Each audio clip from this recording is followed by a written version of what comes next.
dengaran. Oh iya. Kalau yang hari ini presentasi sudah masuk belum? Sudah, Bu. Kelompok 2 ya, Bu? Ya, berarti. Iya betul, kelompok 2. Kelompok saya, Bu. Oh iya. Ya udah kita mulai aja ya Bapak Ibu ya. Ya. Saya izin share screen kalau begitu, Bu ya. Berarti. Iya. Sebelum ke situ saya ini dulu ya, buka. Oh, asik. Oh ya. Bismillahirrahmanirrahim. Assalamualaikum warahmatullahi wabarakatuh. Waalaikumsalam warahmatullahi wabarakatuh. Alhamdulillah ya Bapak Ibu, hari ini kita masih diberikan kesehatan, kesempatan ya, untuk sama-sama belajar. Kita diskusi terkait dengan analisis hasil penelitian. Bapak Ibu. Angga kepada kelompok 2 untuk menyampaikan materinya ya. Nanti setelahnya kita diskusi. Terima kasih ya Bapak Ibu. Ya, buka.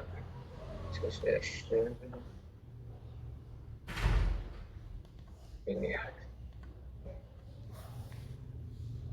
Sudah terlihat share screen saya? Sudah. Oh ya. Izinkan kami dari kelompok 2 memaparkan hasil kerja kelompok kami dengan judul pengolahan data penelitian secara kualitatif dengan anggota kelompok Fitria Puspitarum, Rani Nicholas Dayasel, Rani Monica Rajagub, dan Silvana. Pendahuluan paradigma penelitian. Paradigma membentuk cara pandang peneliti terhadap fenomena. Paradigma berfungsi sebagai dasar dari metodologi penelitian. Untuk penelitian kualitatif, dia itu berfokus pada pemahaman fenomena dalam konteks alami dan menggunakan pendekatan deskriptif dan analisis induktif.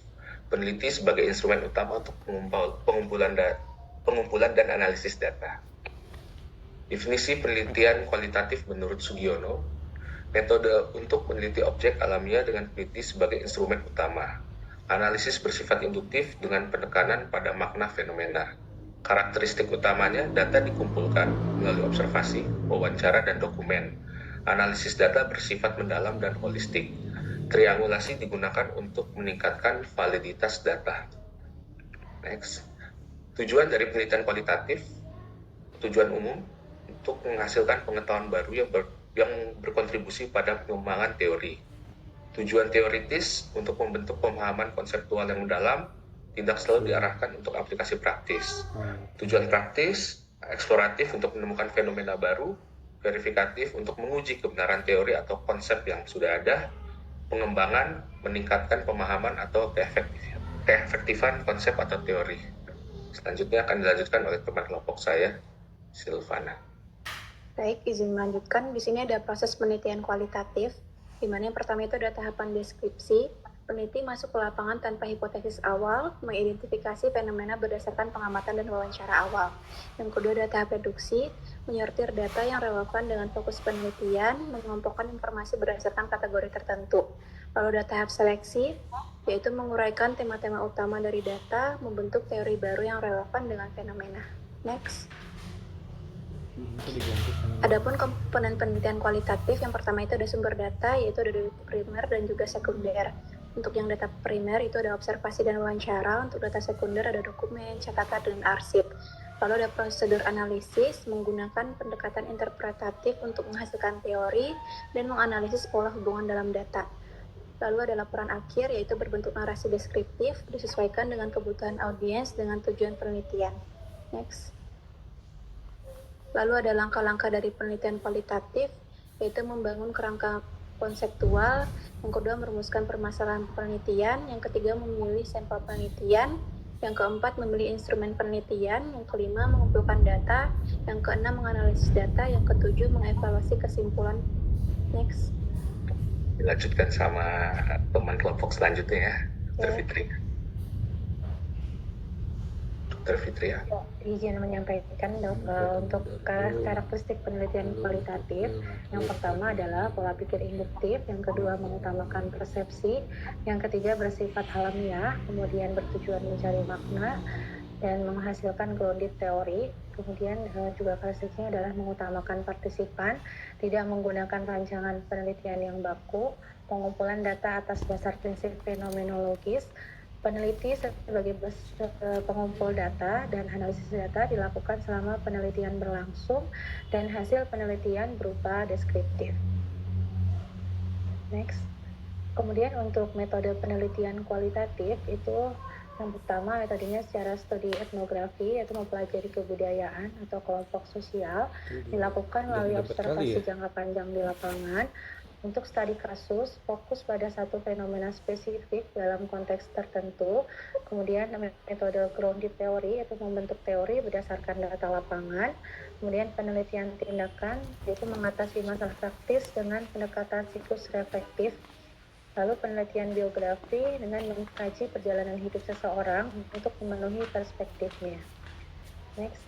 Teknik pengumpulan data yang pertama melalui observasi, yaitu mengamati secara langsung aktivitas atau perilaku subjek, kemudian menggunakan alat bantu seperti catatan, kamera, atau rekaman video, kemudian wawancara, yaitu bertanya langsung kepada partisipan untuk mendapatkan data mendalam. Bisa dilakukan secara terstruktur, semi terstruktur, atau bebas. Kemudian dokumentasi dengan mengumpulkan data tertulis seperti laporan, artikel, atau buku. Dan triangulasi, yaitu menggunakan berbagai sumber data untuk memastikan validitas. Selanjutnya disampaikan oleh Dr. Lee. Silakan. Selanjutnya tanpa antisipasi dan terakhir adalah pengumpulan data. Di sini kita bisa datanya berupa kualitatif, bisa melibatkan wawancara, observasi, dan komunikasi. Ini baiknya kita reduksikan di reduksi data itu adalah menjadi fungsi yang penting yang akan selanjutnya bahwa penelitian data yang juga akan disusun dalam bentuk penelitian mekanisme bola dan kemudian adalah menarik kesimpulan menentukan penelitian berdasarkan sekali. Untuk kesimpulan ini, penelitian kualitatif ini menawarkan informasi kualitatif untuk mengenai terjemahan cukup konsep dan biasanya berfokus pada informasi dan investigasi. Penelitian kualitatif ini bisa dilakukan atau dilakukan sebagai suatu lokal budaya di luar kesehatan dan selamat jadi menjelang bersama platform. Untuk saran untuk penelitian kualitatif ini bisa untuk pengalaman tradisional, yaitu penelitian harus memiliki penjelasan langsung dan peneliti dan juga untuk pelatihan keterampilan di dalam keterampilan wawancara yang menulis berarti harus ditingkatkan dan pengembangan yang lebih dilakukan inovasi yang berbeda untuk menjawab kompetitif komunikasi.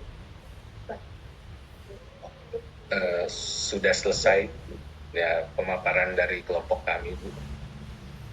Terima kasih.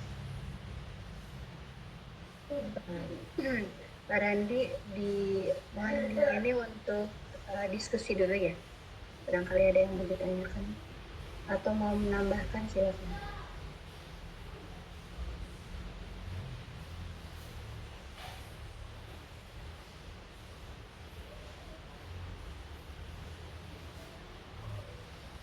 Bapak Ibu gimana? Ada yang mau ditanyakan? Dari paparan kelompok 2.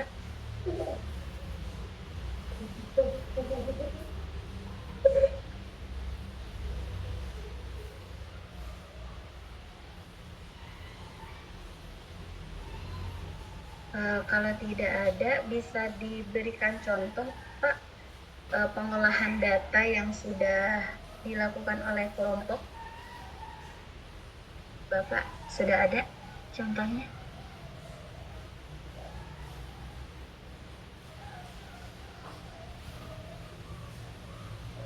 Izin, Bu. Jadi cuman memaparkan seperti penjelasan lengkap dari kualitatif itu bagaimana, tapi kalau untuk pengolahan data semuanya belum sih, Bu. Gitu. Kemarin jadi sudah ada yang ke lapangan belum? Belum ada, Bu. Kelompok 5, Bu. Oh, kelompok 5 sudah? Ya, kelompok 5 itu datanya itu terkait FTG ya.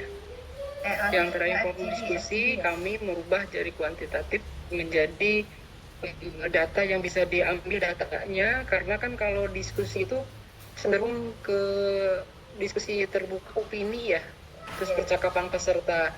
Nah, supaya bisa diolah, kami merubah data kualitatif ke kuantitatif dengan membagikan kuesioner dengan skala Likert, mungkin seperti itu, Bu. Oh gitu. Kalau kami di kelompok 5, jadi datanya dapat jadi dengan skala Likert itu kita dapat pada saat diskusi. Jadi makanya tadi mau ditanya beda dengan apa yang akan kami paparkan. Kalau kami dengan membuat pemaparan itu langsung dengan judul yang akan kita paparkan gitu. Dengan forum diskusi ini apa sih materi tema yang akan kita bawa gitu judulnya. Makanya tadi kaget, aduh kok beda ya dengan punya kelompok 5 gitu. Mungkin itu Bu. Boleh diperlihatkan Pak Yudi hasilnya? Untuk pengolahan datanya atau presentasi FDG-nya kan ada 2 tugas tuh Bu. Jadi supaya berkelanjutan dari tugas 1 ke tugas 2, kelompok 5 itu membahas FDG tapi akan mempersiapkan data itu untuk diolah ke SPSS gitu. Boleh yang dari FGD dulu ya, biar kita ini ya. Baik.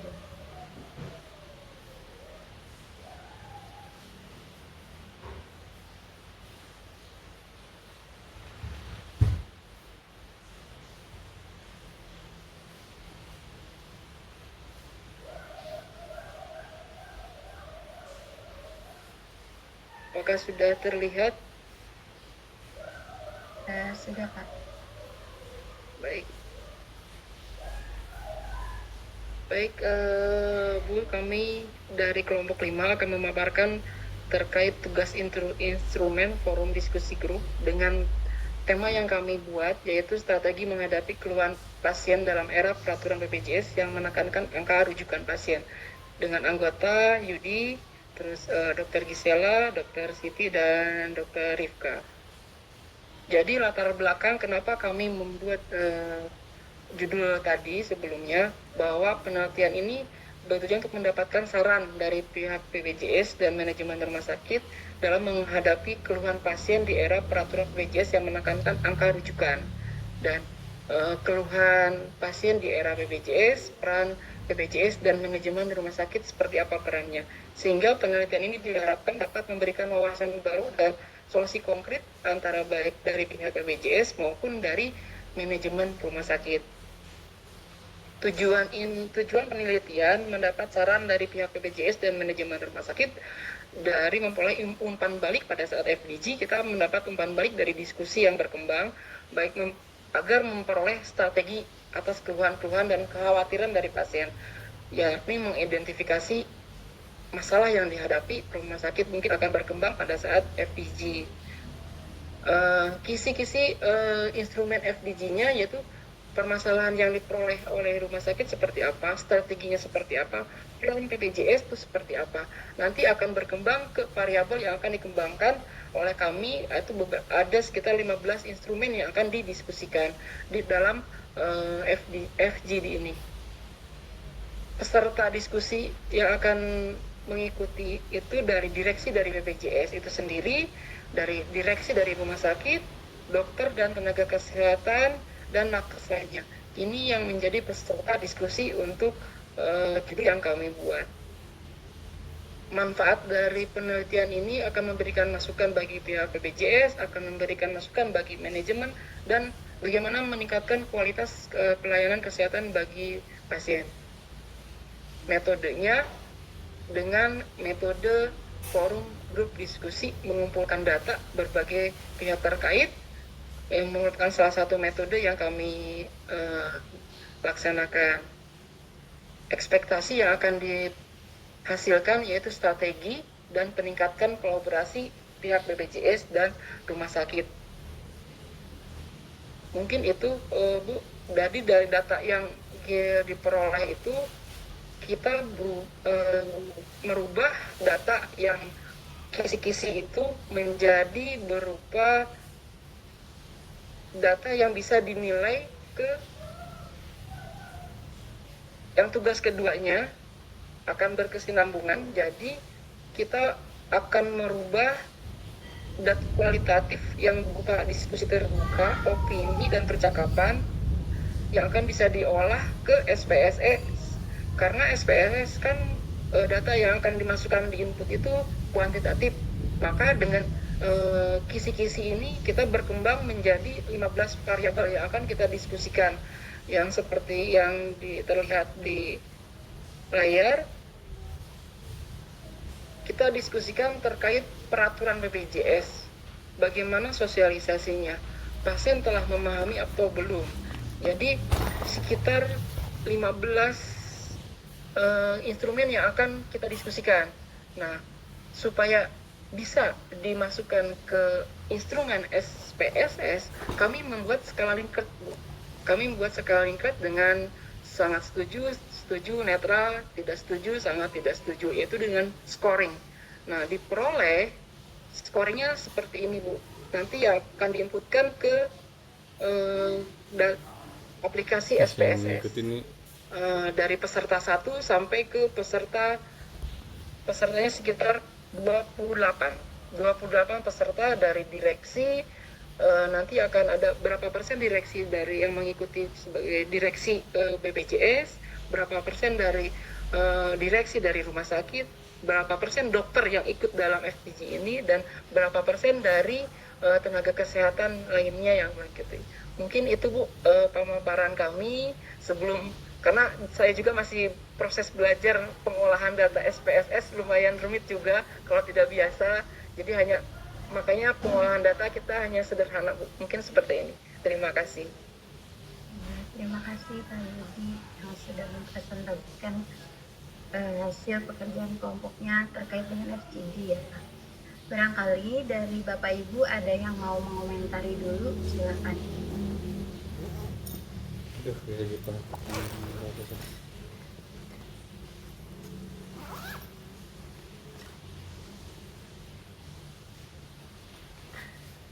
Ada ya Bapak Ibu? Kalau tidak ada, saya ini kan definisi dari FGD itu apa Bapak Ibu?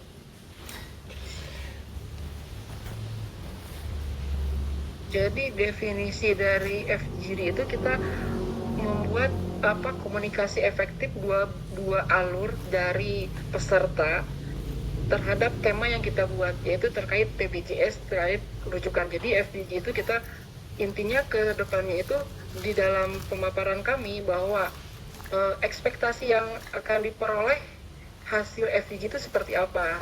Jadi diskusi itu akan berkembang. Jadi diskusi terkait strategi efektif untuk menghadapi keluhan pasien dan peningkatan kolaborasi antara BPJS dan pihak rumah sakit terhadap keluhan pasien terkait rujukan. Mungkin itu, Bu. Mungkin dari teman-teman kelompok 5 ada yang menambahkan, Mangga. Ya, silakan Bapak Ibu yang lain.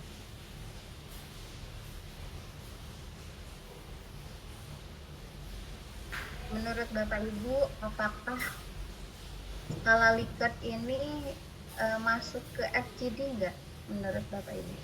Kita diskusi ya, skala Likert itu ini ke FGD enggak?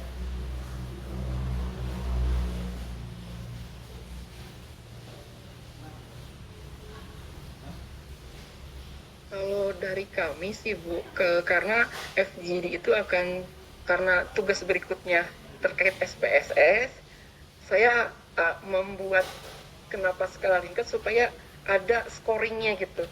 Sedangkan di FGD itu kan data yang diperoleh itu merupakan data yang kualitatif ya, Bu, karena diskusi terbuka, opini, percakapan itu enggak, kalau menurut saya bagaimana caranya memasukkan ke SPSS seperti apa, kan saya sebelum mengerti, karena makanya kita rubah gitu. Mungkin itu argumen kenapa kelompok kami menggunakan skala Likert, mungkin gitu. Iya, ini ya Pak Yudi, kalau memang untuk kesananya ke SPSS betul ya Pak Yudi ya, kita kan SPSS itu bentuknya nanti angka, dan angkanya juga sesuai dengan yang kita diskusikan kemarin ya. Itu bentuknya skalanya skala apa? Nominal, ordinal, interval atau apa? Kalau bisa di SPSS kan tuh. Kalau di uji statistik ya, uji statistik bukan uji. Kalau sebetulnya kalau SPSS itu ordinal juga bisa ya. Hanya kalau di uji statistik ya, kan kalau statistik itu ada statistik deskriptif ya, yang hanya seperti rata-rata gitu ya, kemudian simpangan baku gitu ya, nilai maksimum, nilai minimum kayak gitu-gitu, itu masih dalam bentuk deskriptif begitu ya, statistik deskriptif. Nah, untuk statistik deskriptif, skor seperti ini bisa Pak, ya bisa. Dia skalanya kan masuk skala apa? Likert. Kemarin yang ada yang nanya kemarin, kalau dirubah dari ordinal ke interval gitu ya. Nah, kan ini. Nah, ya, kemarin. Nah, jadi ini datanya itu masih ordinal ya, Pak. Datanya ordinal. Sehingga kalau misalkan diuji statistik inferensia atau uji statistik non parametrik begitu, misalkan uji T, uji ANOVA 2 jalur gitu ya, uji Wilcoxon misalkan ya.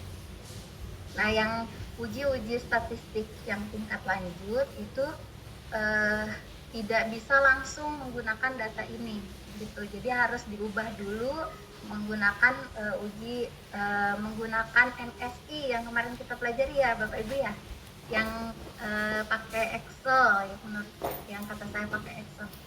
Nah, itu jadi diubah dulu skor ini, baru nanti bisa diuji statistiknya gitu ya, uji statistik tingkat lanjutnya. Nah, terkait dengan FGD, betul yang Pak Yudi tadi sampaikan, FGD itu kan dari katanya aja ya, forum, fokus, group, discussion gitu ya. Jadi diskusi ya, jadi Bapak Ibu diskusi, dan bentuk datanya, keluaran datanya itu ya hasil diskusi begitu ya Pak Yudi ya. Makanya Pak Yudi bingung ya, aduh diskorinnya kayak gimana gitu. Memang tidak tidak perlu diskorkan Pak gitu ya. Jadi hasil fokus group discussion itu tidak perlu diskorkan, hanya kita ambil bukan rangkuman, intisari begitu ya. Kita ambil intisari dari masukan-masukan peserta FGD tersebut begitu Pak, berdasarkan dari indikator yang perlu kita teliti begitu ya Pak Yudi. Nah, tadi punten bisa lihat di pernyataannya Pak.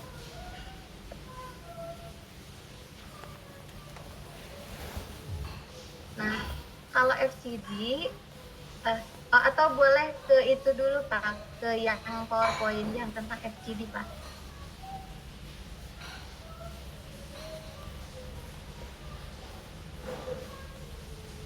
Nah, untuk FGD apa saja yang perlu kita persiapkan begitu ya Bapak Ibu, kalau Bapak Ibu itu akan melakukan FGD. Nah, boleh Pak ke ini kan latar belakang, kemudian kisi-kisi ya, coba. Nah, jadi jadi berdasarkan dari kalau tujuan penelitiannya apa Pak? Nah, ini ya. Jadi yang pertama, berdasarkan tujuan penelitian ini ya, ada 2 tujuan ya, mendapatkan saran dari pihak BPJS dan manajemen. Yang akhir Pak, yang maksudnya tujuannya itu yang tadi memperoleh strategi. Ekspektasi hasil. Nah, itu. Jadi tujuannya tuh ini kan. Jadi tujuan penelitiannya itu yang pertama untuk memperoleh masukan strategi apa yang efektif untuk menghadapi keluhan pasien gitu ya. Kan untuk memperoleh strategi efektif gitu ya. Jadi berarti kata ini yang menjadi poin diskusi kita gitu ya. Nah, dari peneliti, jadi tujuan ini gitu ya, Bapak kembangkan nanti hal-hal terkait yang akan menunjang kita memperoleh ini begitu Pak Yudi ya. Misalkan untuk memperoleh strategi itu kan kita harus tahu dulu SWOT SWOT analisis ya. Jadi misalkan apa keunggulannya apa gitu ya. Kemudian apalagi strength, weakness, kelemahannya apa gitu kayak gitu-gitu ya. Jadi analisis SWOT. Nah, jadi kita perlu menganalisis masukan. Jadi kita memberikan masukan, meminta masukan gitu ya dari peserta ya, dari peserta SDD itu. Kita nih memiliki kekurangannya ini. Saya lupa lagi suatu benar suatu bentar ya, SWOT itu kok jadi lupa lagi. Ini ya, S-nya tuh strength, kekuatan, W-nya itu weakness, kelemahan, opportunities, O-nya ya peluang, dan threat itu ancaman ya. Jadi nah kita mengevaluasi dari 4 itu ya, membuat strategi paling efektif ya, supaya dengan peluang, dengan kekuatan kita, bagaimana kita akan menghadapi ya ancaman dan kelemahan yang ada begitu.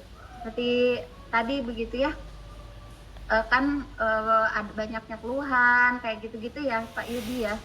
Nah jadi kita analisis strategi itu, strateginya bagaimana begitu ya, supaya keluhan-keluhan dari pasien itu tidak ada lagi begitu ya, dan meminta masukan dari para ahli begitu ya, atau orang-orang yang terlibat terkait dengan hal tersebut gitu. Misalnya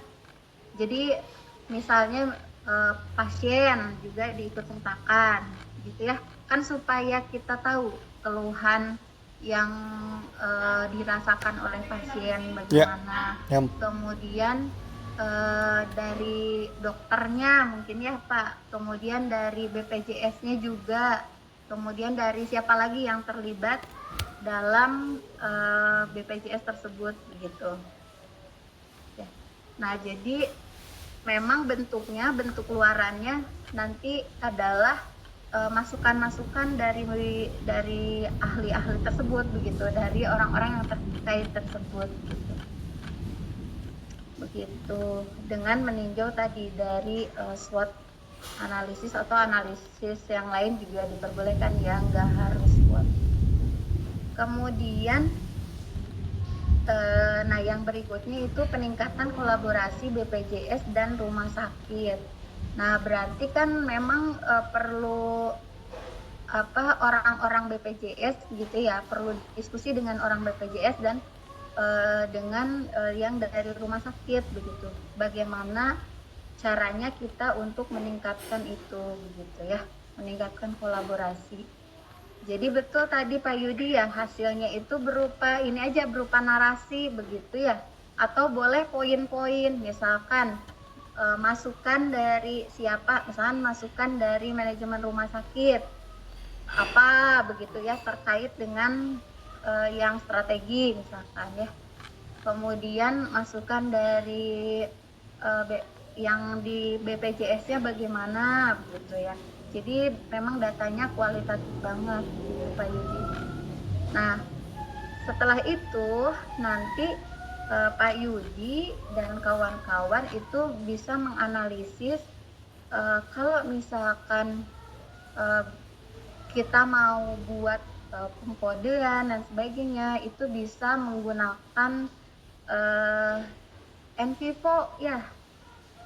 NVivo ya kalau yang bentuknya dalam bentuk kualitatif itu, jadi bukan SPSS Pak Yudi ya. Kalau SPSS itu untuk yang kuantitatif, kalau kualitatif itu ada salah satu aplikasinya itu NVivo ya. Jadi NVivo itu nanti akan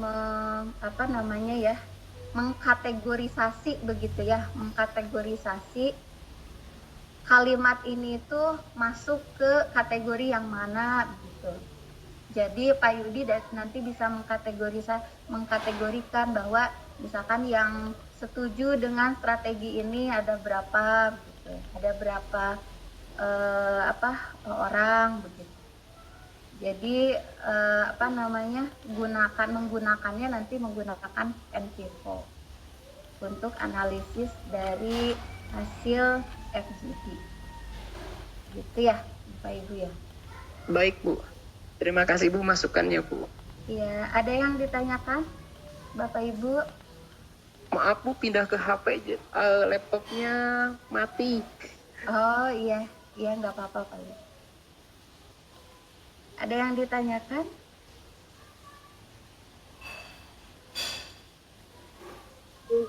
Contoh untuk bikin data dulu.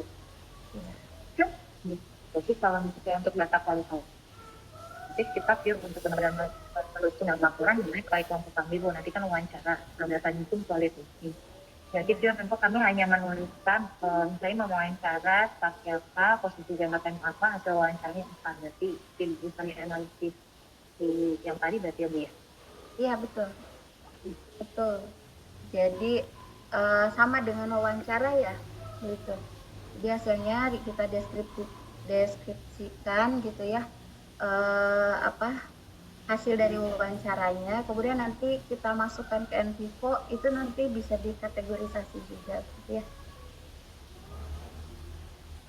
Punten Bu, jadi untuk tugas kedua maksudnya tuh supaya berkesinambungan sih tadinya gitu antara tugas 1 ke tugas 2. Kebetulan kelompok 5 itu tugas 2-nya terkait SPSS gitu Bu. Iya. Jadi korelasinya kan kita supaya benang merahnya dapat gitu Bu. Iya, Ternyata kan di tugasnya itu di SPSS. Kalau tadi Ibu pada saat pembagian kelompoknya, jadi antara FGG itu kan harusnya instrumennya nanti aplikasinya NVIVO gitu. Iya. Jadi sebenarnya kalau saya tuh memaksakan supaya garis merahnya dapat gitu Bu. Ini mah argumen aja sih. Iya. Jadi sebetulnya gini Pak Yudi, kan satu penelitian itu ya nggak cuman pakai satu alat atau satu instrumen ya.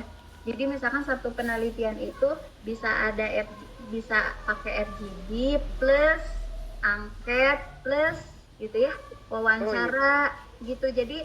Jadi misalkan penelitiannya Pak Yudi itu tadi tentang BPJS ya, itu tuh bisa menggunakan berbagai macam instrumen ya. Nah, bisa FGD, bisa angket yang tadi Pak Yudi, betul itu Pak Yudi pakai angket bisa ya. Hanya maksud saya ketika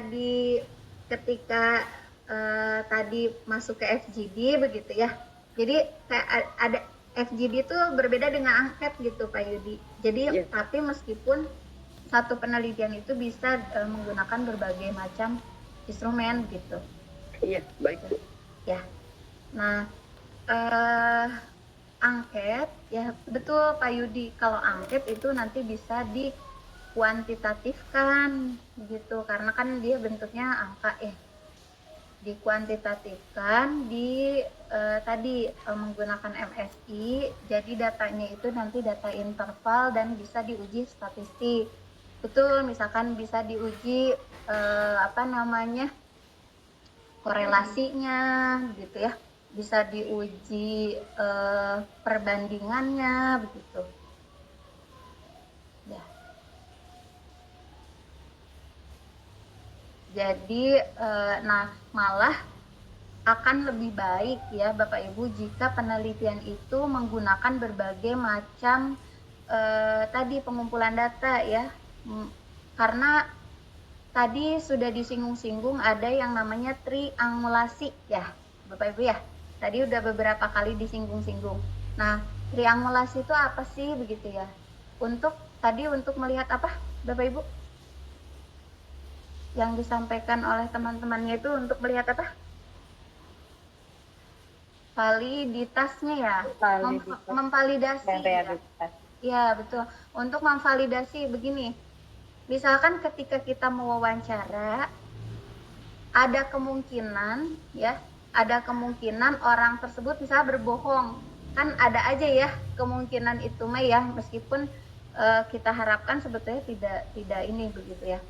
Ada kemungkinan mereka berbohong, misalkan apakah Anda pernah apa namanya ya pertanyaannya apa misalkan gitu ya, iya mereka berbohong misalkan dari wawancara. Nah kita lihat atau misalnya gini ya, apakah pernah apa namanya berobat ke rumah sakit A misalkan ya, dia jawab tidak pernah misalkan gitu ya, entah karena lupa atau memang berbohong. Nah kita cek berdasarkan, kita lihat data di rumah sakit ternyata ada gitu ya Bapak Ibu. Jadi itu untuk meng-cross check, kayak meng-cross check antara hasil data penelitian yang satu dengan yang lainnya. Jadi memvalidasi itu begitu ya, meng-cross check begitu ya, meng-cross check hasil data penelitian berupa wawancara dengan misalkan dengan data begitu ya, atau dengan observasi begitu. Ya. Gitu ya Bapak Ibu. Ada lagi yang mau ditanyakan Bapak Ibu? Kalau yang angket udah disebar belum ya? Yang kemarin kebagian angket sudah disebar belum?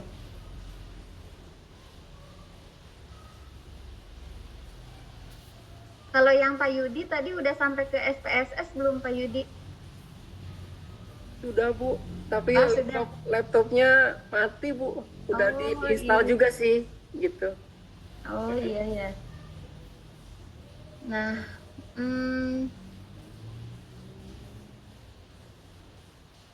kalau yang ini yang apa? Yang kemarin itu, yang data, yang berdasarkan data ada?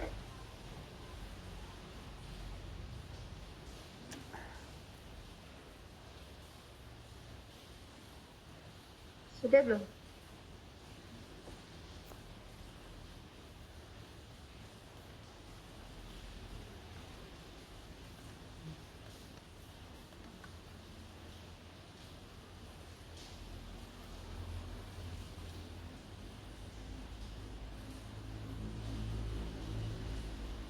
Pak Yudi boleh ini enggak, kan harus selaras ya Bapak Ibu ya.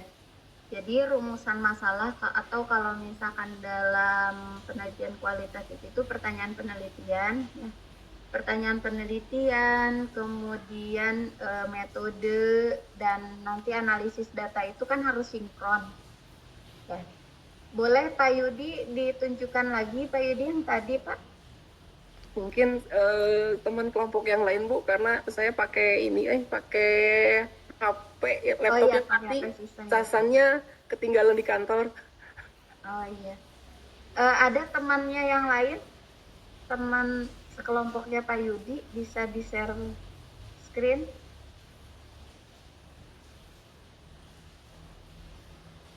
Yang tadi ya, biar selaras antara tujuan penelitiannya gitu, kemudian pertanyaan penelitiannya, metode dan instrumen sama analisisnya.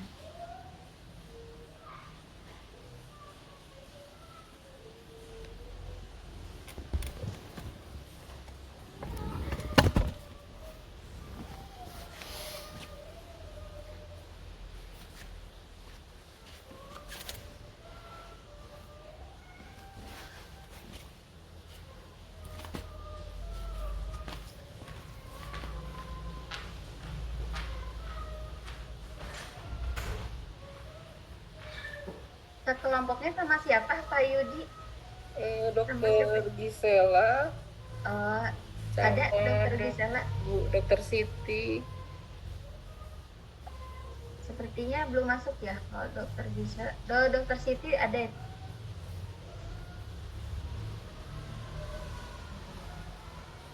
Boleh di share screen?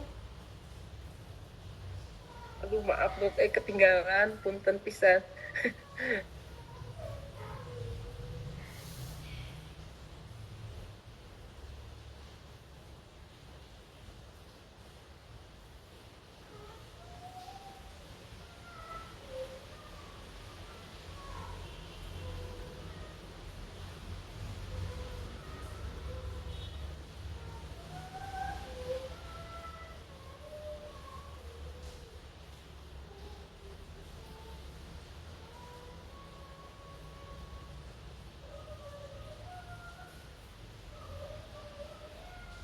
Kalau yang kebagian NVivo siapa ya?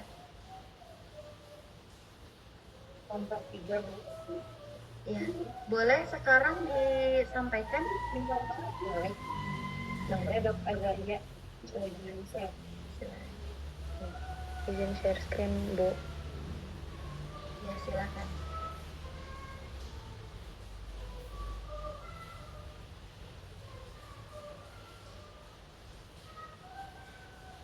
Baik, Assalamualaikum warahmatullahi wabarakatuh. Izin mempresentasikan hasil kerja kelompok 3 terkait pemanfaatan NVivo dalam penelitian kualitatif.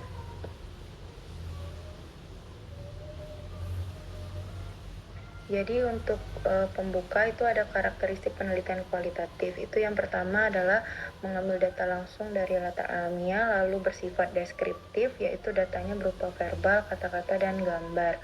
Lalu penelitian kualitatif itu menekankan kepada proses dan juga dilakukan secara induktif. Jadi analisis data dilakukan dari bentuk data hingga menjadi suatu konsep atau pemahaman terhadap topik tertentu.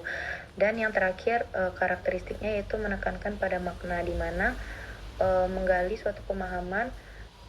Untuk menggali suatu pemahaman, peneliti kualitatif itu berusaha memahami secara mendalam tentang masyarakat saling berinteraksi. Untuk tujuan penelitian kualitatif itu yang pertama, mengembangkan dan memperbaiki konsep, lalu membantu peneliti memahami fenomena sosial, memberikan penekanan pada makna dan pandangan partisipan, dan juga menemukan teori. Nah, jadi intinya adalah tujuan penelitian kualitatif itu lebih ke untuk eksplorasi, deskripsi, perbandingan, pengujian teori, pembangunan teori, ataupun evaluasi.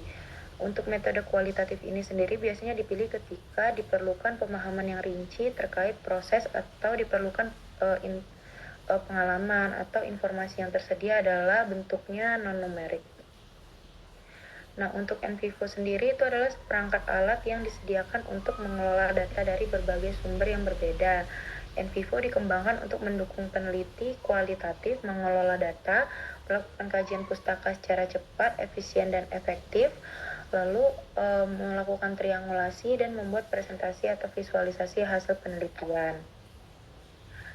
Nah, untuk pemakaian NVivo ini sendiri, tadi disebutkan bahwa dia mempermudah dalam pengolahan data, di mana data penelitian kualitatif ini berupa data non-numerik, yaitu berupa teks dan visual. Nah, karena seringkali banyaknya data itu membuat peneliti kesulitan dalam mengorganisasikan data secara manual. Nah, untuk NVivo ini sendiri, dia akan membantu mengorganisasi data sehingga data menjadi lebih rapi. Dan NVivo itu sendiri menyediakan fasilitas untuk mengelola data, mengatur dan melacak banyaknya file dari data-data yang mentah, lalu menggali informasi tentang sumber data, dan juga membuat peta konseptual dari apa yang terjadi dalam data. Nah, contohnya ini NVivo dapat memisahkan data yang bersumber dari informan yang bersumber dari peneliti serta secondary sources. Nah, jadi seperti ini kurang lebih tampilannya, fitur manajemen datanya.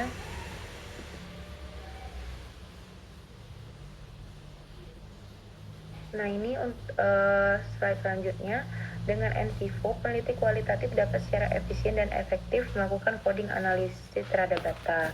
Nah, kode itu sendiri adalah kata atau frasa pendek yang secara simbolis memberikan atribut sumatif, menonjol, menangkap esensi dari data berbasis bahasa atau visual.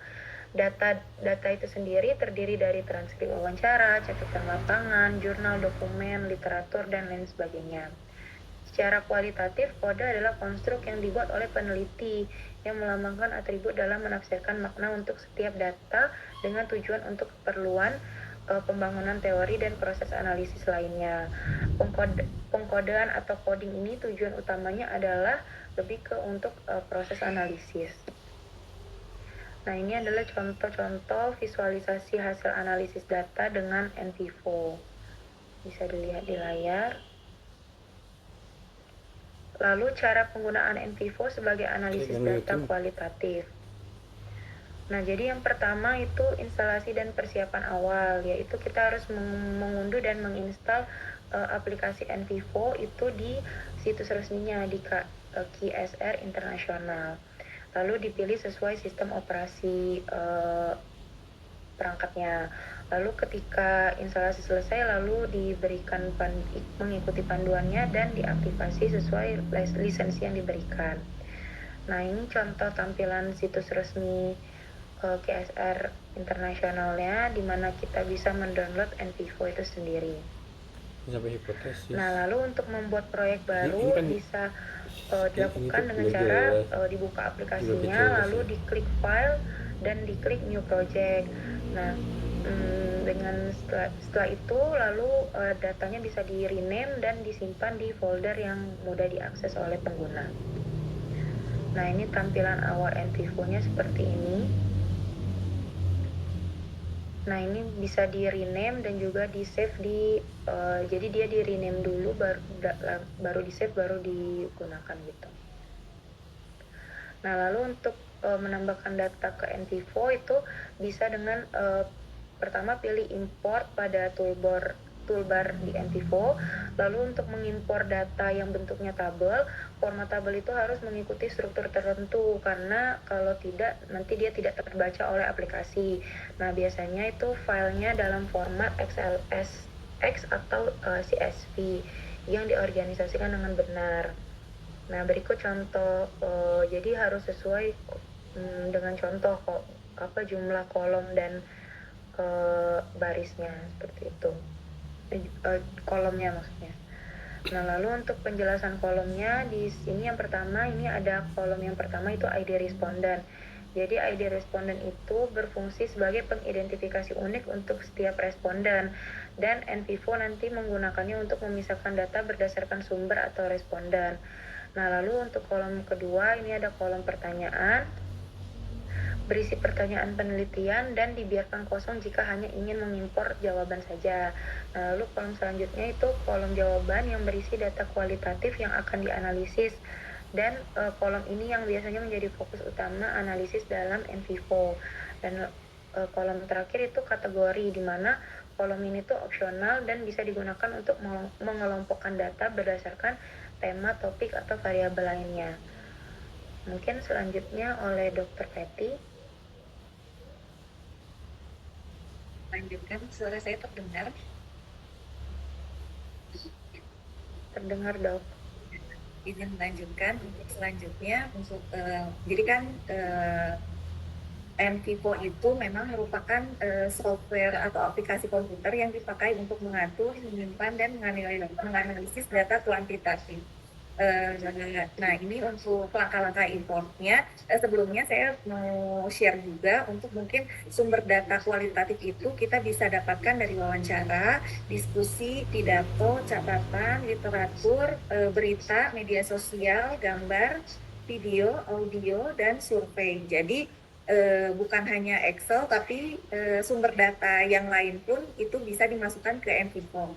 Jadi persiapkan data dulu, lalu pastikan data tersimpan dalam format Excel ataupun yang lainnya. Lalu tidak boleh ada baris atau kolom kosong di awal atau di tengah tabel. Langkah yang kedua itu import ke NVivo. Yang pertama buka NVivo dan pilih menu import atau dataset, pilih file tabel Anda, lalu klik atau open. Lalu ikuti wizard untuk menentukan kolom mana yang akan diproses sebagai teks, sumber ataupun atribut. Lalu yang ketiga, penyesuaian NVivo.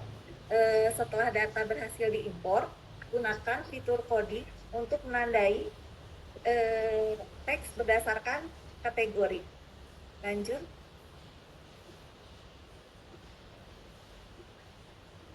Nah, ini untuk tampilan menu import file. Jadi kita kan memang sumbernya untuk penelitian kualitatif itu bisa banyak. Nanti biasanya itu di datanya, ini yang data ada file, itu di situ kita bisa masukkan data dalam bentuk Word, PDF, image, audio, dan lain-lain. Ataupun kita bisa masukkan dari jika memang sudah surveinya sudah ada dalam bentuk Excel, itu juga bisa, ataupun dari klasifikasi dari SPSS dan lain-lain, lalu dari Biblog, jadi atau aplikasi. Lanjut. Lalu kita organisasi data, jadi Kalau langkah tadi itu kayak kita Nggak mau baca ininya tuh ya. ekspor atau kayak misalkan kita mau kirim email gitu ya, attach file dulu. Langkah yang tadi itu kita attach dulu file yang kita mau masukkan apa aja. Lalu yang kedua ini di organisasi data. Kita kelompokkan data berdasarkan kategori seperti tema, responden, atau lokasi. Lalu gunakan folder atau case untuk mengelompokkan data. Lanjut. Langkah yang berikutnya adalah membuat coding. Coding adalah proses menandai data dengan kategori atau tema. Yang pertama, tentukan tema atau node, klik notes pada panel sebelah kiri, lalu klik kanan untuk membuat new code. Contohnya buat kode note-nya, judulnya kecemasan, motivasi, dan dukungan sosial atau apapun itu notes yang memang Bapak Ibu perlukan. Lalu yang kedua, proses coding. Buka dokumen yang Anda ingin kode, lalu sorot teks yang relevan, klik kanan dan pilih kode selection, lalu add existing notes. Lanjut. Nah, ini contoh pembuatan notes. Jadi nanti bisa dibuat judul juga. Tiap notesnya itu misalkan kalau tadi kan sesuai kategori, ini juga bisa disesuaikan kategori atau tadi kan kata Bu In juga bisa sumber data itu bukan cuma satu ya Bu ya. Nah, di sini juga bisa dimasukkan kita misalkan format foldernya wawancara dulu, wawancara di satu folder itu bisa beberapa file, lalu misalkan ada foto di situ juga bisa dimasukkan, tapi kita kasih folder dulu judulnya dengan image gitu seperti halnya seperti itu. Lanjut. Lalu analisis data, ini yang pertama visualisasi data, gunakan fitur word cloud untuk melihat tema yang paling sering muncul. Klik explore, lalu lanjut ke word frequency query. Yang kedua, hasil visual akan membantu memahami pola data secara tepat. Lalu yang kedua itu membuat query, gunakan text search query untuk menentukan kata atau frasa tertentu dalam dataset. Contohnya cari kata kecemasan untuk melihat konteksnya di seluruh dokumen. Lalu yang ketiga, analisis hubungan, gunakan relationship node untuk memetakan hubungan antara kategori. Contohnya hubungan motivasi dengan dukungan sosial untuk melihat korelasinya. Jadi ini memang ya analisis datanya tergantung dari judul ataupun tujuan dari penelitian yang akan diambil. Lanjut. Nah, ini tampilan untuk proses word frequency query. Lanjut. Ya, ini untuk yang text search query. Setelah itu kita ekspor dan laporan. Untuk ekspor data, klik file, lalu ekspor untuk menyimpan hasil analisis dalam format Excel, Word, atau PDF. Lalu kita juga bisa mengekspor visualisasi seperti grafik atau peta hubungan. Lalu menyusun laporan, gunakan fitur report untuk membuat ringkasan hasil analisis dan laporan ini dapat disesuaikan dengan kebutuhan seperti mencantumkan kode, tema, atau ini aja deh, masukin ke tas. Lanjut. Ke yang plastiknya. Terima kasih. Mungkin sekian dari kelompok 3. Dari Dr. Azaria, saya Verti, lalu Dr. Ade, dan Dr. Muhammad Gilang.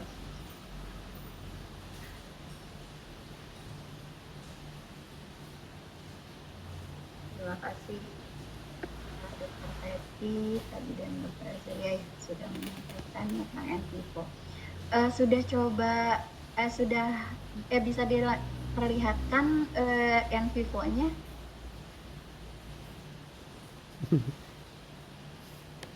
Kita ini bisa kita uji coba gitu, masuk langsung bisa. Kalau saya belum download Bu, jadi ngelihat dari YouTube. Kalau dari yang lain, apakah udah ada yang download? Ya. Nah, kebetulan belum juga saya Bu di laptopnya. Itu harus berlihat Bu, jadi belum ada.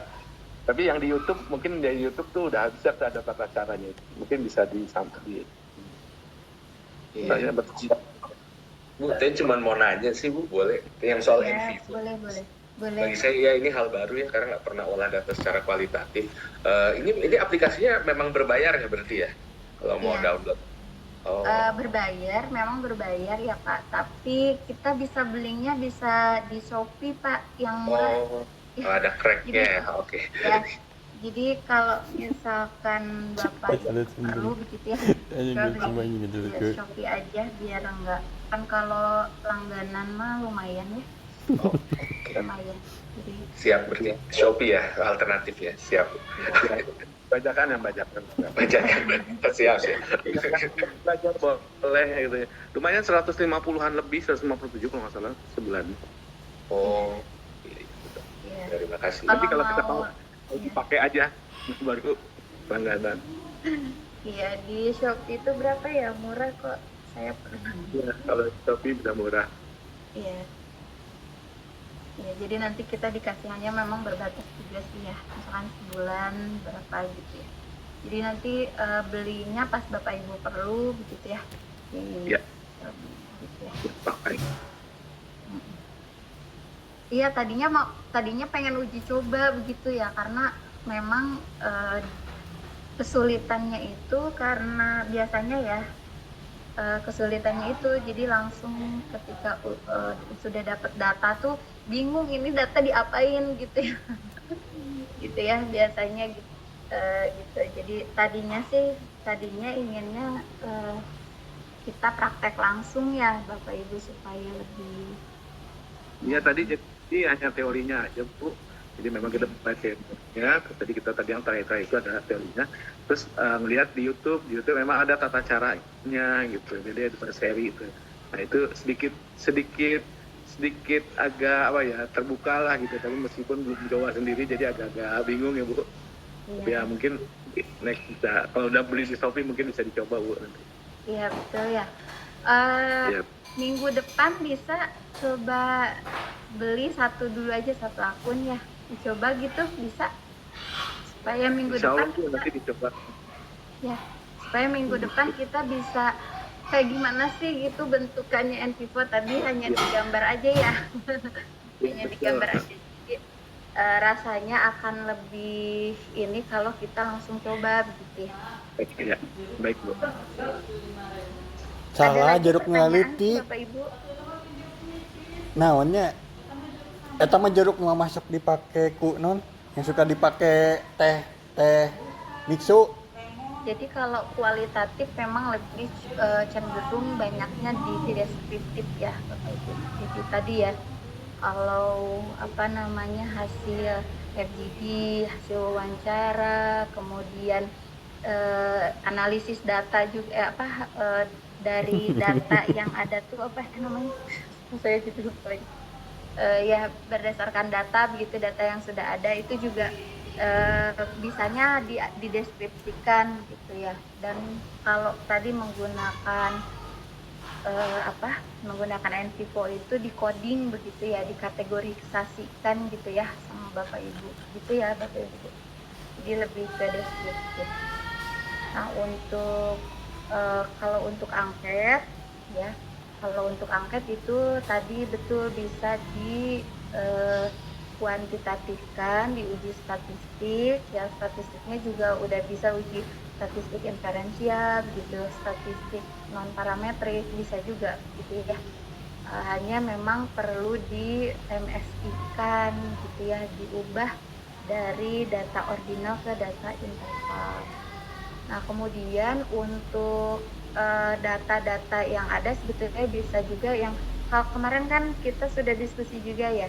Kalau data interval itu data apa aja? Contohnya yang di kesehatan itu, yang di rumah sakit apa? Data apa aja? Yang bentuknya interval? Tinggi badan, Ya, suhu, baterai. Ya. Nah, itu juga bisa di ini ya, Bapak Ibu ya, bisa di kalau yang bentuknya interval itu bisa di uji statistik begitu ya. Hanya mungkin kalau tinggi badan pasti yang dilihatnya itu kan hanya statistik deskriptif aja ya. Hanya misalkan rata-ratanya berapa begitu ya. Yang paling tinggi berapa, paling seperti itu ya.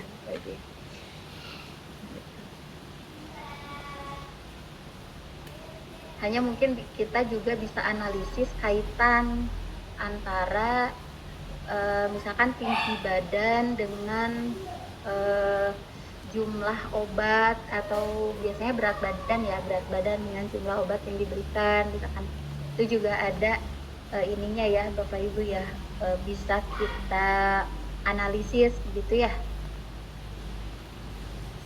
kita analisis.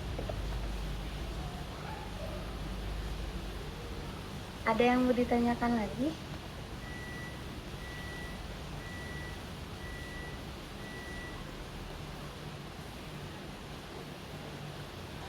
Kalau kemarin ininya untuk pengumpulan datanya ada kesulitan apa Bapak Ibu?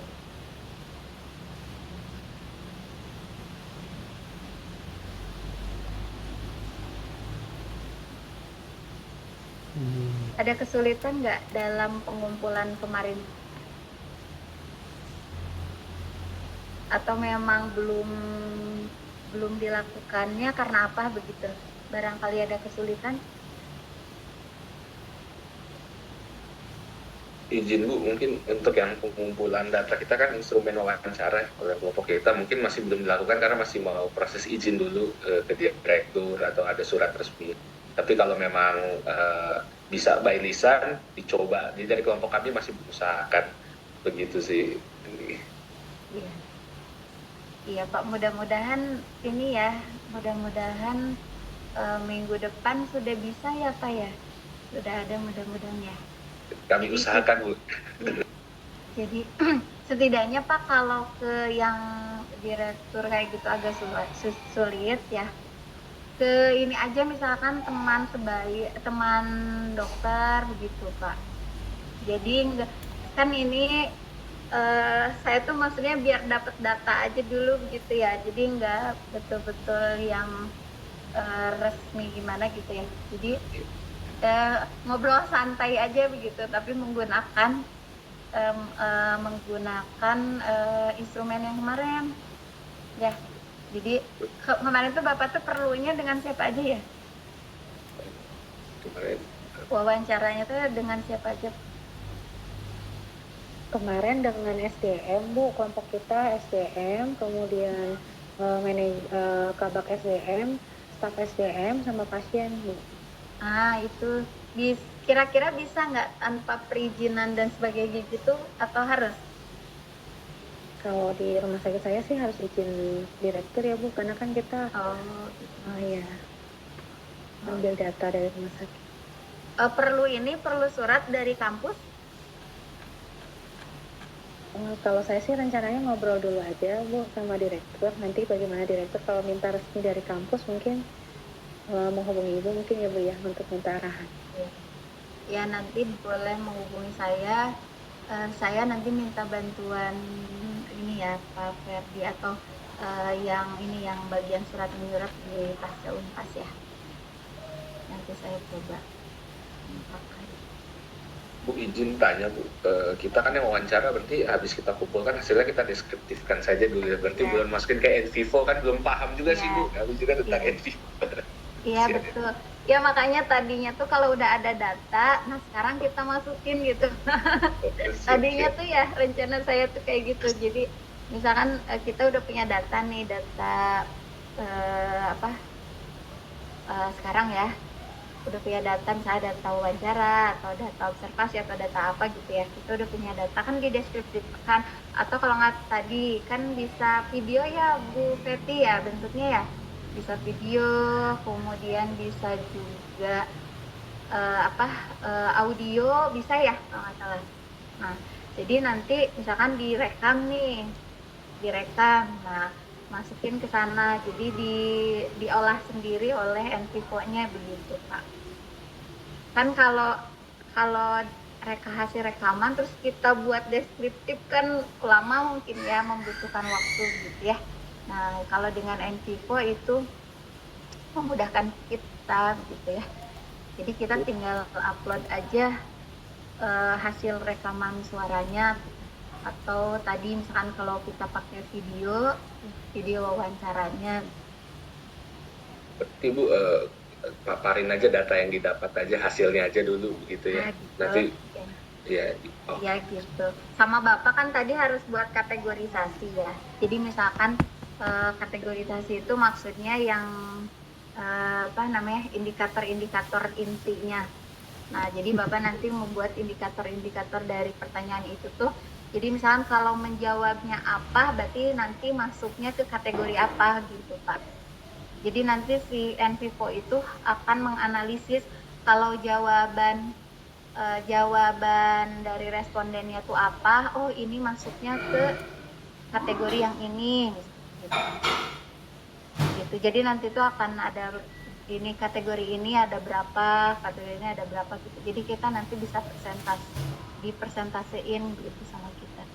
Pokoknya kita nggak apa-apa nih untuk presentasi. Terima kasih. Iya. Termasuk yang ini ya Coba, Pak, tadi tuh Pak Randi ya, yang FGD bisa nggak diskusi aja gitu, diskusi dengan itu ya tentang poin-poin itu gitu. Jadi hasil diskusinya nanti direkam kan, terus kan kayak via Zoom kayak gini kan bisa direkam gitu ya, nanti dimasukin ke NVivo gimana hasilnya, bisa kayak gitu. Punten Bu, kalau yang kelompok 5 kan FGD, berarti saya menggunakan NVivo juga, nggak sesuai dengan pembagian kelompok kemarin. Saya kebagiannya SPSS. Iya. Jadi gimana nih? Pakainya kalau hasil FGD itu pakai NVivo Pak, karena bentuknya kan kualitatif ya. Ya. Tapi kalau kan Bapak mempresentasikan SPSS itu memang berarti tadi Bapak menggunakan data yang tadi aja, data yang hasil angket ya. Oh boleh. Tapi dilanjut dengan SPSS dengan angket. Iya, tapi dilanjut dengan SPSS. Oh iya, mungkin nanti minggu depan sudah siap sih kalau untuk kelompok 5 aplikasi sudah siap untuk SPSS. Bagaimana cara menginputnya? Maaf, ada kendala teknis Bu. Iya. Maaf. Nah kalau SPSS itu gratis, alhamdulillah ya Pak Yudi, gratis ya? Iya, 30 hari gratisnya. Oh gitu. Ya. Oh saya ada saya pakai ini. Saya ada yang tipe terbaru sih Bu, jadi gratis 30 hari. Pak Yudi pakai yang edisi berapa? Edisi 23 kalau terbaru sih Bu. Bukan 22. Iya. Berapa ya? Jadi ada seatnya ada 3 Bu. Kalau yang lama-lama kan 2 tuh. 2 ya. Oh iya. Gitu. Ini udah 3 gitu. Oh iya. Saya masih yang 2. Saya 21. IBM ya. SPSS statistik 21. Maunya tuh si ibunya. Kalau saya sih seatnya udah ada 3 Bu. Jadi lumayan agak besar juga sih, berapa giga gitu downloadnya. Oh iya. Ya nanti kita lihat ya yang terbaru ya Bapak Ibu ya. Boleh. Iya. Minggu depan. Nah untuk hari ini ada lagi pertanyaan? Sore Bu mau tanya. Iya. Silakan. Kebetulan kami dari kelompok 1. Kami itu yang bagian kuesioner Bu. Maaf tadi belum jawab Bu. Kami itu udah nyebarin. Cuman kami hanya sampai 30 dulu. Tidak apa-apa Bu ya? Gak apa-apa Pak. Gak apa-apa. Hasilnya udah di ini ke Excel udah? Udah sih Bu, udah. Tapi masih data mentah Bu, ditarik dari kita pakai Gform. Ditarik ke jadi data mentah sih Bu yang ditarik di itu.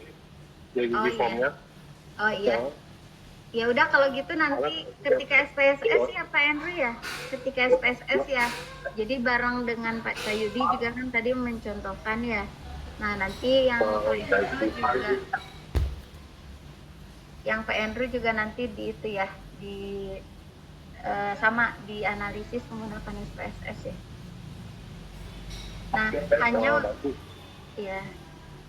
Nah hanya kalau kuantitatif itu harus jelas ya Bapak Ibu ya.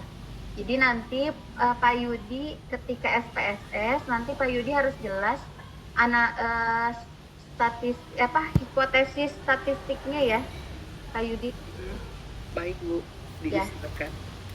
Ya, jadi hipotesis statistik begitu ya, karena kalau kuantitatif itu kan menggunakan statistik ya. Dan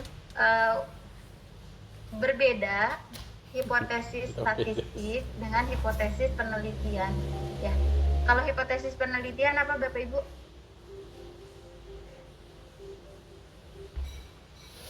Bisa di ini hipotesis penelitian apa? Coba bisa Izin searching ya menjawab, Bu. Bapak. Iya, boleh Mungkin silakan. hasil analisa dari perhitungan COVID atau itu lebih melihat pengaruh dari tiap variabel. Oh iya. Pengaruhnya ya. Ada lagi yang lain? Mau nambahkan? Boleh di searching dulu. Oh ya, silakan. Hipotesis alternatif, Bu. Gimana? Hipotesis 0, Bu. Iya, yang ada hipotesis 0. Itu yang ada hipotesis 0, H1, HA, H0 itu apa? Itu hipotesis apa? Itu hipotesis penelitian, Bu. Coba boleh pakai ChatGPT atau apa ya, atau AI yang lain, atau perbedaan antara hipotesis penelitian dan hipotesis statistik. Coba.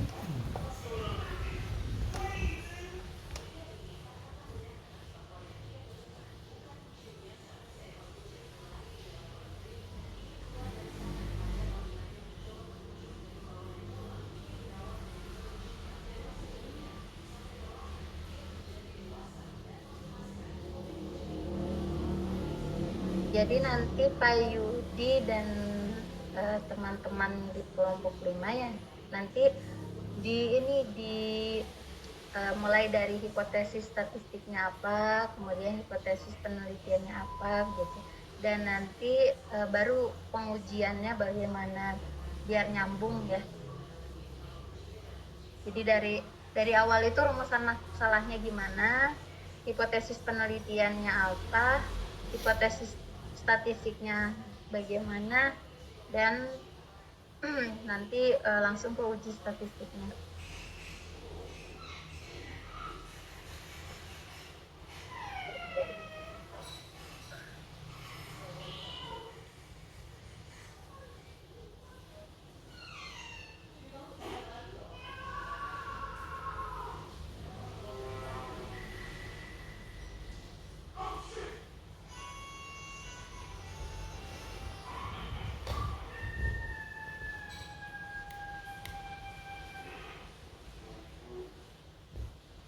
Ada yang sudah dapat? Boleh diperlihatkan?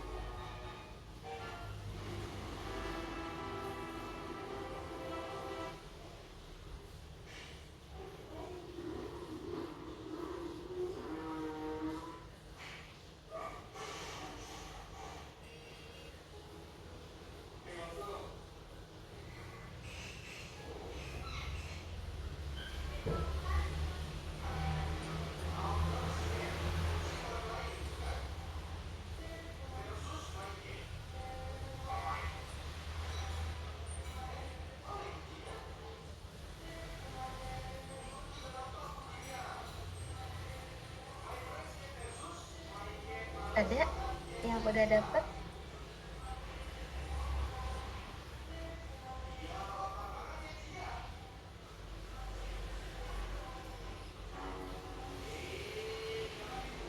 Izin menjawab, Bu.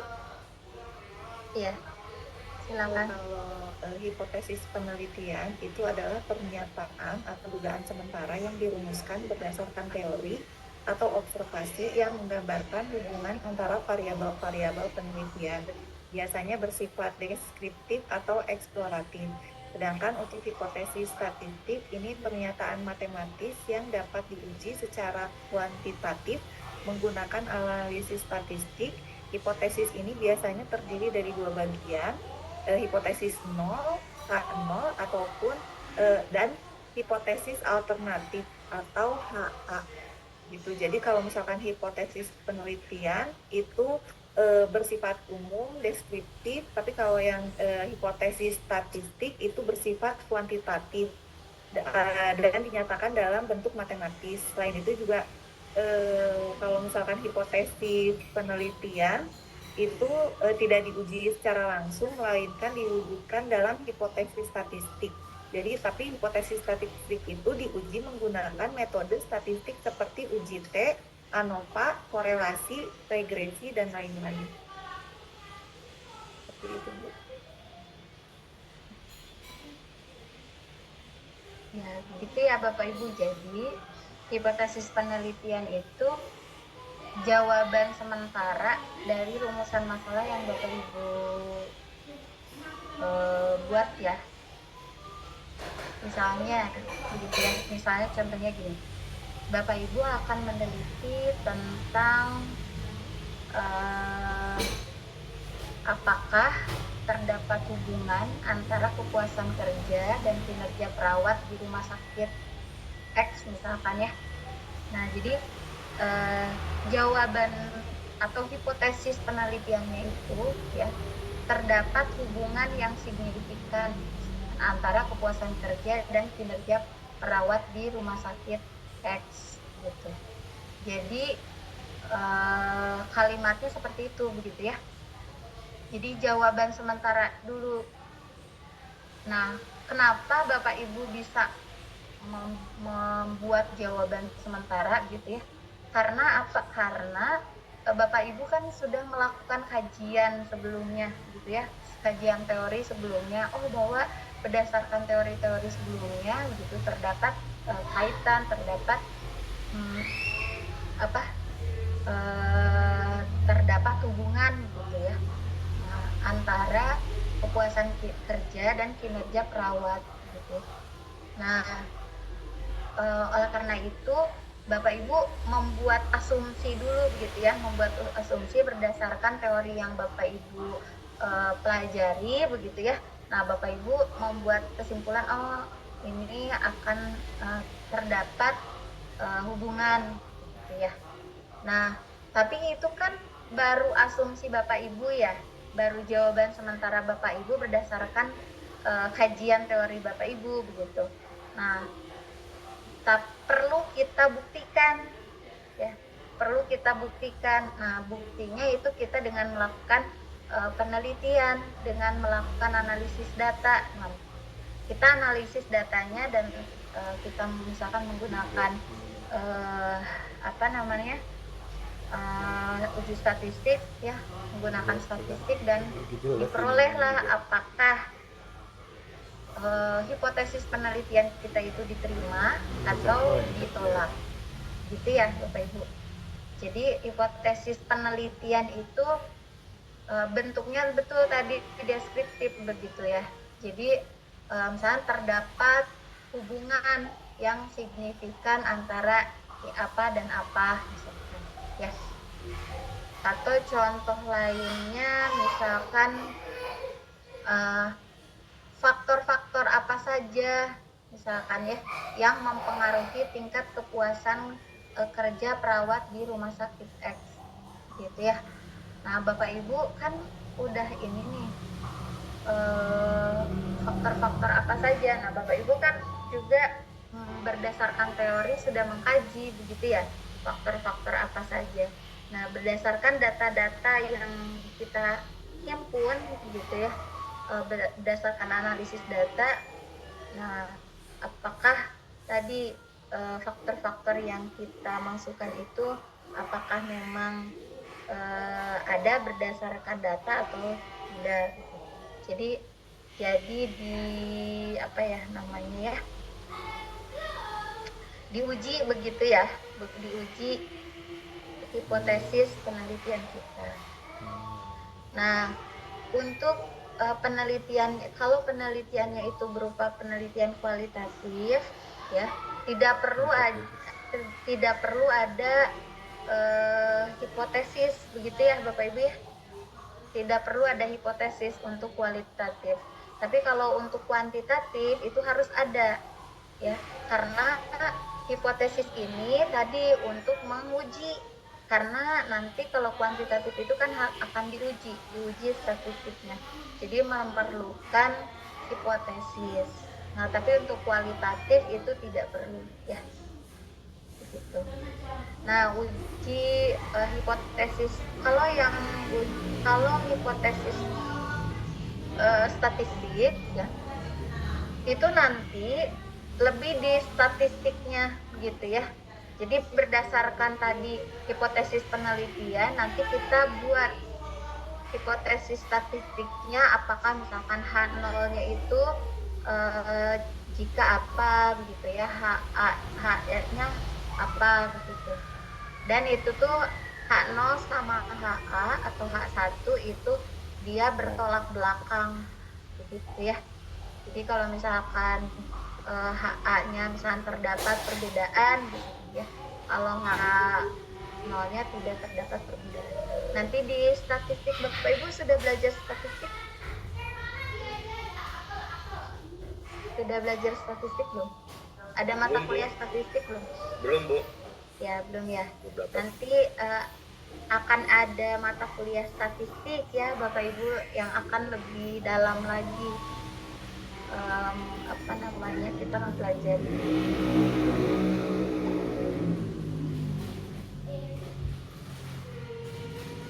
Nah, sudah ini ada lagi yang mau ditanyakan nggak? Izin bertanya Bu. Iya, silakan. Untuk yang kelompok 3 kan itu dengan metode observasi. Nah, sedangkan kan kita beda-beda ya Bu ya. Tapi kalau misalkan kayaknya kan kalau misalkan kita ngobservasi di tempat yang beda, pasti kan nilainya juga akan jadi beda ya Bu ya. Jadi baiknya emang harus satu tempat aja gitu ya Bu. Iya. Ditentuin aja di satu tempat Bu. Ya. Ditentuin aja mau di mana gitu ini. Jadi biar nggak hasilnya nanti biar nggak banyak ya kita. Tapi kalau misalkan mau perbandingan sih di beberapa tempat bisa gitu ya. Jadi dibandingkan di rumah sakit ibu bagaimana, di rumah sakit ini bagaimana, bisa aja. Tapi untuk sekarang cukup satu, nggak apa-apa Bu. Meskipun perbandingan bisa. Ada lagi? Sudah cukup ya. Oh iya. Kita kan kelompok kita yang mendapatkan hukum dari wawancara. Tadi FGD itu kelompoknya dokter Yogi. Kayak wawancara itu nanti dibuat FGD atau dibuat kelompoknya dokter Yogi dibuatnya. Dokter Ani, maaf ininya suaranya kurang jelas, gimana? Ini apakah jelas suaranya Bu? Iya, lumayan, sudah lumayan. Gimana? Ibu konten pagi dengan saya satu kelompok dengan dokter Adi.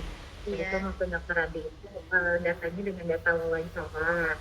Misalnya ibu sempat bilang fokus berdiskusi itu apakah data wawancara kita dengan FGD atau itu tadi untuk kelompoknya dokter Payudi gitu. Ya, jadi berbeda ya Bu. Kan yang satu mah Iya, karena kelompok kita tadi wawancara, cuma tadi sempat sebut FGD gitu ke dokter Adi. Jadi sebetulnya apakah kita buat wawancara di rumah buat FGD atau buat ibunya sendiri. Untuk kelompoknya Pagi gitu. Jadi untuk yang wawancara, kan kalau wawancara itu kan bentuknya perorangan ya Bu. Jadi hasilnya juga nanti perorangan gitu ya. Jadi hasilnya nanti perorangan. Nah, kalau yang diskusi ya, kan kalau diskusi itu sebetulnya bisa pelaporannya itu bisa bentuknya digabung begitu ya. Karena kan misalkan gini, ketika kita mendiskusikan poin A misalkan, si ini menjawab ini, si ini menjawab ini gitu ya Bu. Jadi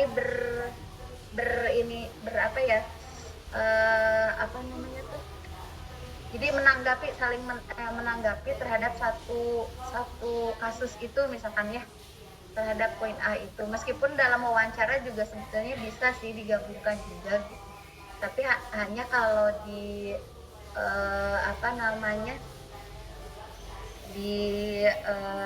diskusi itu, di FGD itu kan lebih menyatu gitu datanya gitu ya.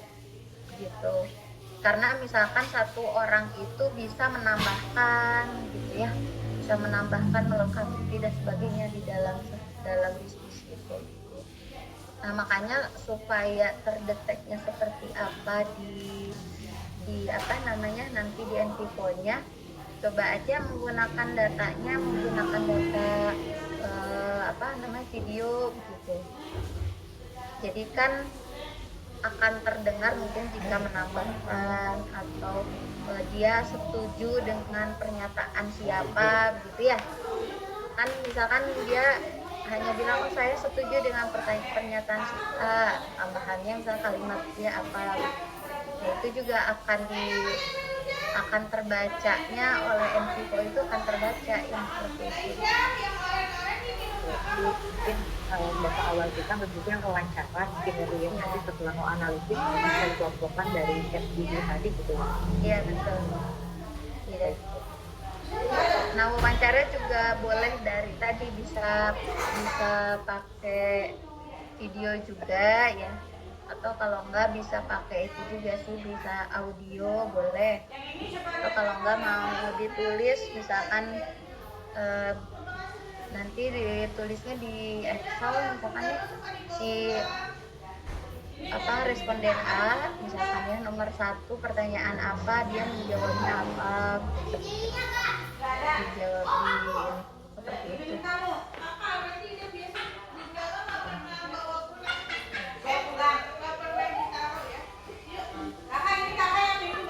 Ada lagi yang mau ditanyakan?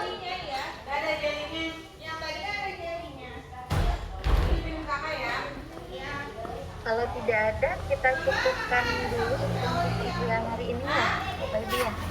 Nanti tolong dipersiapkan untuk minggu depan, meskipun minggu depan yang akan masuk Pak Dr. Eka ya Bapak Ibu, tetapi melanjutkan materi yang dari saya ya. Jadi diharapkan Bapak Ibu ketika sudah selesai mata kuliah ini, Bapak Ibu sudah tahu masalah, cara merumuskan masalah penelitian, kemudian Bapak Ibu membuat pertanyaan atau membuat rumusan masalah, kemudian nyambung lagi dengan metode penelitiannya bagaimana, dan nyambung lagi analisis datanya ya, data dan analisisnya gitu, sehingga nanti di akhir itu Bapak Ibu diharapkan memiliki satu laporan hasil penelitian sederhana ya Bapak Ibu ya. Jadi nanti UAS-nya itu diharapkan Bapak Ibu ada laporan hasil penelitian yang sederhana yang sudah Bapak Ibu lakukan gitu ya. Sederhana itu kenapa? Karena hanya menggunakan satu dulu analisis data begitu ya. Hanya menggunakan satu dulu data gitu ya. Jadi kalau ada yang wawancara, ada yang observasi dan sebagainya. Nah, nanti di UAS itu Bapak Ibu membuat laporan dari penelitiannya gitu ya.